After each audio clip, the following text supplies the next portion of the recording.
que vont faire les ménages de leur cagnotte? La consommer?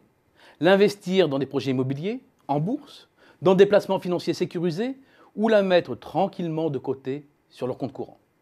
Avant toute chose, ce que j'appelle cagnotte, c'est le surplus de pouvoir d'achat lié à la désinflation importée, concernant l'énergie notamment, et que les ménages n'ont que très partiellement dépensé à ce jour. C'est aussi l'aubaine de la météo exceptionnelle concernant les dépenses de chauffage. C'est enfin le coup de pouce supplémentaire que procurent des taux immobiliers qui frôlent aujourd'hui les 2% et que mettent à profit de nombreux Français endettés pour renégocier leurs prêts et alléger leurs contraintes budgétaires. Cette configuration ressemble, à s'y méprendre, à celle de l'année passée. Il est donc tentant de prolonger les principales évolutions de 2015.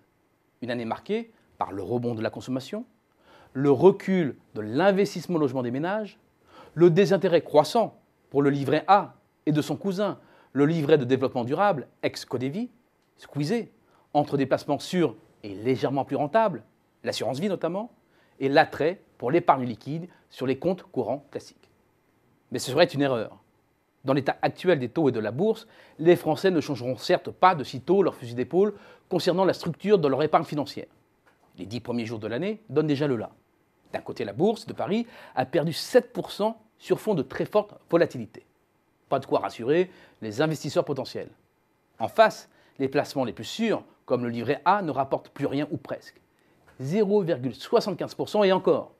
Compte tenu de ces règles d'indexation, son rendement devrait théoriquement être ramené à 0,25% dès la fin du mois, même si c'est une certitude, le gouvernement dérogera une nouvelle fois à la règle. Une chose est sûre, la hausse du taux du livret A, ce n'est pas pour demain. Quant à l'assurance vie, son taux moyen baissera de nouveau cette année et se fixera autour de 2,25%. Vous l'aurez compris, les placements financiers ne sont pas attractifs. Compte tenu de l'environnement économique encore anxiogène, les ménages vont conserver une partie de leur cagnotte sur leur compte courant. D'autant que les craintes de chômage demeurent très prégnantes, comme le montre la récente dégradation du solde d'opinion correspondant. Cela fait maintenant 4 ans et demi qu'il campe au-dessus de sa moyenne de long terme. Mais il ne faut pas s'arrêter au pic d'anxiété de fin d'année dernière. L'amélioration du marché du travail, entreaperçue en novembre, peut maintenant faire tendance et ramener le solde à sa moyenne de longue période.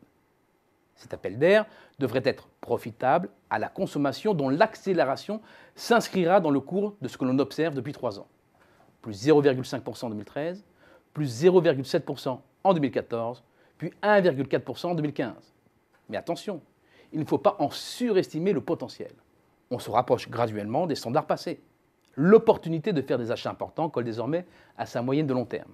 Notre prévision ressort dès lors à 1,7% pour cette année. Et c'est in fine la pierre qui devrait rafler la mise en 2016. Les prémices de l'amélioration sont déjà perceptibles chez les promoteurs qui ont vu revenir des petits investisseurs, ceux qui achètent pour louer, dans une optique patrimoniale. Mais c'est aussi le retour progressif des propriétaires accédants. Comme le montre ce graphique, ils sont de plus en plus nombreux à vouloir franchir le cap. Ce n'est pas étonnant, compte tenu des conditions financières, mais également du renforcement du PTZ. Les ménages ont une petite cagnotte et une grosse envie d'immobilier. De quoi faire de 2016 l'année de la pierre.